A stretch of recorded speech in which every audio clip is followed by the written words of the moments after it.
Thank you, Chairperson, sir. I rise to oppose the Mines and Minerals Amendment Bill 2021. Sir, I come from a mining district called Ballari in Karnataka. Karnataka contributes about 1/4 of the country's annual iron production, and 60% of that comes from Ballari, sir. From the 124 mines which are in the forest area. Sir, अभी मैं मंत्री जी को खासकर सुन रहा था sir, बार बार ये कह रहे थे कि 2015 के पहले 2015 के पहले 2015 के पहले बहुत कुछ हुआ सर। 2015 के पहले कर्नाटका में 1 लाख करोड़ का माइनिंग स्कैम हुआ। 2011 में कर्नाटका के लोकायुक्त रिपोर्ट के द्वारा वहां के चीफ मिनिस्टर को इंडिक्ट किया गया था। अभी जो करंट चीफ मिनिस्टर है 2011 में उनको रिजाइन करना पड़ा and he was arrested in that case sir. उसके बाद में वहां के जितने बल्लारी में, खासकर बल्लारी के जो बीजेपी के मंत्रियां थे, जो एमएलएस थे, एमएलसीज थे, उसमें ज्यादातर लोग जेल में जाके आए हैं और कुछ लोग अभी भी मंत्री हैं। यहां तक भी मैं बताना चाहता हूं, इस बार भी जब भारतीय जनता पार्टी की सरकार बनी कुछ दिन पहले, उसमें एक मंत्री जो इंडिक्टेड है उसको फॉरेस्ट मिनिस्ट्री दी गई थी and there was such an huge approach from the civil society groups and then he had to be divested from that portfolio sir. आज ये लोग यहां पे लगातार जो बात कर रहे हैं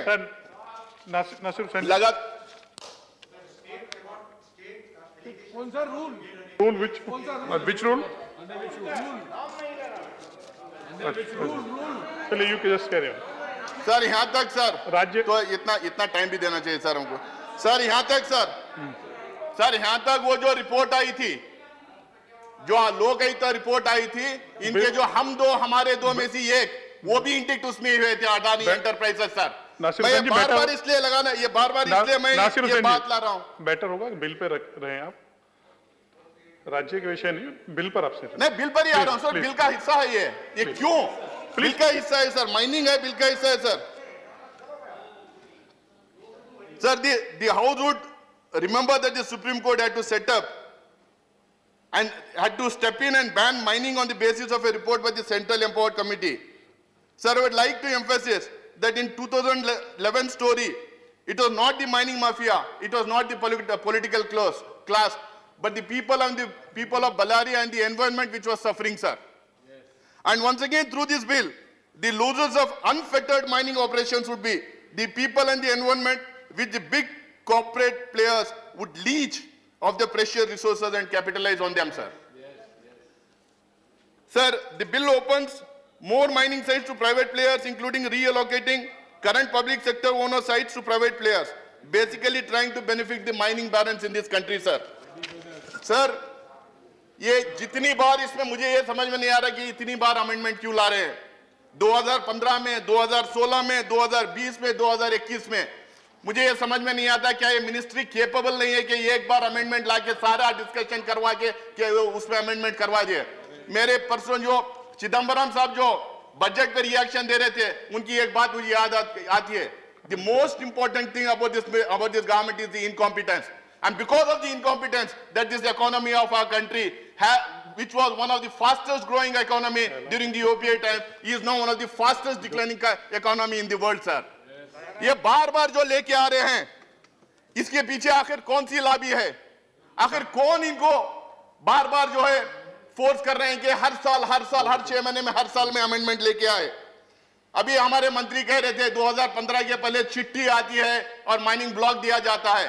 इन्होंने सिर्फ एलिगेशंस किए 2014 के चुनाव से लेके अब तक, लेकिन आज तक किसी भी चीज में आज तक उन्होंने प्रूव नहीं किया कि किसने कहां चिट्ठी दी थी, किसकी वजह से क्या आया है करके। लेकिन इतना साफ है, अब कुछ लोगों से हम दो हमारे दोस्त से जब चिट्ठी आ रही है तो ब्लॉक नहीं मिल रहा, अमेंडमेंट ही हो जा रहा है उनको मदद करने के लिए, कानून बन रहा है उसके लिए। सर, मुझे ये समझ में नहीं आ रहा कि हर साल ये अमेंडमेंट आता है। प्री लेजिस्लेटिव कंसल्टेंसी हमारे हिंदुस्तान में कुछ है, हमारे हिंदुस्तान में कुछ इंस्टीट्यूशंस बनाए गए हैं part of a parliamentary democracy, part of a parliamentary process sir. उसमें कंसल्टेंसी होती है, वाइड रेंजिंग कंसल्टेशंस होते हैं, उसके बाद ही स्क्रूटिनी होने के बाद बिल पार्लियामेंट में लाई जाती है सर। यहाँ पे एक आरटीआई का एप्लीकेशन था, माननीय दिग्विजय सिंह उसको रेफर किए थे कि एक आरटीआई का एप्लीकेशन था, उसके हिसाब से इन्हीं की मिनिस्ट्री ने कहा है कि 12,000 से ज्यादा सबमिशंस हुए थे। लेकिन मिनिस्ट्री को जब पूछा गया, the ministry responded that the submissions only committed for the reforms have been considered. मैं माननीय मंत्री से आपके माध्यम से पूछना चाहता हूं sir, what is the definition of committed to reforms? इसका मतलब जो आपसे आपसे जो हामी रखते हैं, जो आपसे इत्तेफाक रखते हैं, सिर्फ उनको जो है कमिटेड टू रिफॉर्म्स है। जो लोग आपसे डिफर करते हैं, जिनका ओपिनियन डिफर करता है, जो कहते हैं कि नहीं ये नहीं हो सकता, इसमें और कोई प्रावधान होना चाहिए, वो कमिटेड टू रिफॉर्म्स नहीं है सर। लगातार बात हो रही है कि फेडरल स्ट्रक्चर को हम तोड़ना नहीं चाह रहे, हम जो है यहां से बैठ के हम स्टेट्स को स्ट्रेंथन करना चाह रहे हैं, हम यहां से बैठ के डिस्ट्रिक्ट्स को स्ट्रेंथन करना चाह रहे हैं सर। डीएमएफ की बात है सर, डिस्ट्रिक्ट मिनरल फाउंडेशन की, मैं उसका मेंबर हूं सर बಳ್ಳारी में। ये डीएमएफ क्या करता है? जहां माइनिंग एक्टिविटी की वजह से वहां का एनवायरनमेंट जो खराब होता है, वहां के क्रॉप्स खराब होते हैं, वहां के एग्रीकल्चर को में दिक्कतें जो पैदा होते हैं, वहां पे पोल्यूशन जो बढ़ जाता है, इन तमाम चीजों को, और वहां पे जो माइग्रेंट लेबर्स के जो इशू होते हैं, डिस्प्लेस्ड कम्युनिटीज जो होते हैं, जो ट्राइबल्स होते हैं, जो लोकल लोग होते हैं, उनको मदद करने के लिए, उनको डेवलप करने के लिए, उनके प्रोग्रेस के लिए ये डीएमएफ इस्तेमाल किया जाता है सर। उस डीएमएफ के मेंबर्स कौन होते हैं? Local MLA, MLC, Lok Sabha Rajya Sabha members होते हैं सर। ये जो कह रहे हैं कि डिस्ट्रिक्ट कलेक्टर जो मालूम करता है, अरे भाई इलेक्टेड रिप्रेजेंटेटिव्स है, डीएमएफ के मेंबर्स इलेक्टेड रिप्रेजेंटेटिव्स हैं। अगर वो बैठ के अपने डिस्ट्रिक्ट के बारे में तय नहीं करेंगे तो क्या आप दिल्ली में बैठ के आप तय करेंगे? बार बार जो आप कहते थे पहले 2015 से पहले कि दिल्ली से तय होता, दिल्ली से तय होता, आखिरकार ये जो आपकी सोच है, one nation one election, one nation one culture, one nation one party, one nation one leader का जो आपकी सोच है, उसी की तरफ आप लोग जो है, उसी की तरफ आप अमेंडमेंट्स लेके जाना चाहते हैं। दे शुड बी सर, अलग अलग स्टेट्स के और अलग अलग डिस्ट्रिक्ट के अलग अलग समस्याएं होते हैं, अलग अलग प्रॉब्लम्स होते हैं, डिस्ट्रिक्ट स्पेसिफिक और स्टेट स्पेसिफिक प्रॉब्लम्स होते हैं। डीएमएफ को बिल्कुल डिस्ट्रिक्ट के लीडर्स, डिस्ट्रिक्ट के रिप्रेजेंटेटिव जो है उनके ऊपर छोड़ देना चाहिए सर। वो डिसाइड करते हैं वहां पे लोकल क्या होना है सर। उसके अलावा बहुत सारी चीजें इसमें बताई गए, लेकिन एक चीज का मैं शायद कोई रेफर नहीं किए थे। 2011 में mines and mineral development bill introduce किया गया था सर। 15वीं लोकसभा के डिसोल्यूशन की वजह से वो आगे नहीं बढ़ी, लेकिन उसमें national and state mining regulatory authorities का रिकमेंडेशन था सर। इस बिल में कोई रेगुलेटरी अथॉरिटी का रिकमेंडेशन नहीं है। अगर लेवल प्लेइंग फील्ड करवाना है पब्लिक और प्राइवेट प्लेयर्स को, हम लोग को एक रेगुलेटरी अथॉरिटी चाहिए सर। जबकि इलेक्ट्रिसिटी में है, टेलीकॉम में है और दूसरे सेक्टर्स में है, तो इसमें क्यों नहीं हो सकती सर?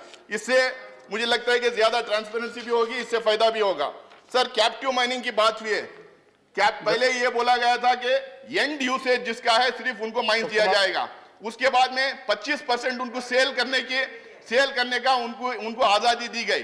पिछले ही साल दी गई थी 25% की, आप 50% सेल करने की आजादी दी रहे।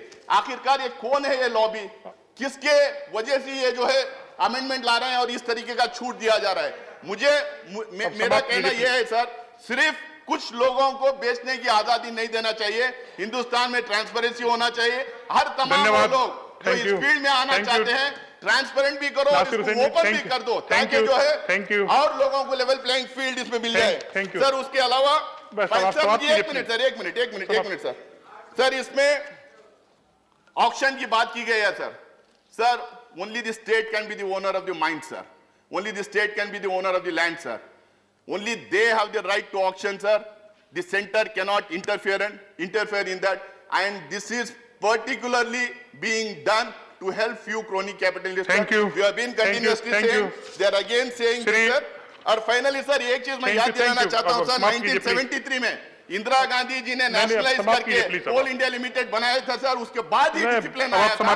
मैं इस सरकार से अपील करूंगा कि इसको श्री जोगनी- कमेटी में भेजे। Shri Joginipalle Santosh Kumar. Wide ranging consultation Shri Joginipalle Santosh Kumar, नाच और समाप्त जो करिए। लूट मचाना चाह रहे हैं उससे जो है देश को बचाया जाए। धन्यवाद, थैंक यू सो मच धन्यवाद, सर। धन्यवाद। Not present. अशोक सिद्धार्थ जी, आपका नाम पुकारा गया था, आप नहीं थे। आप दो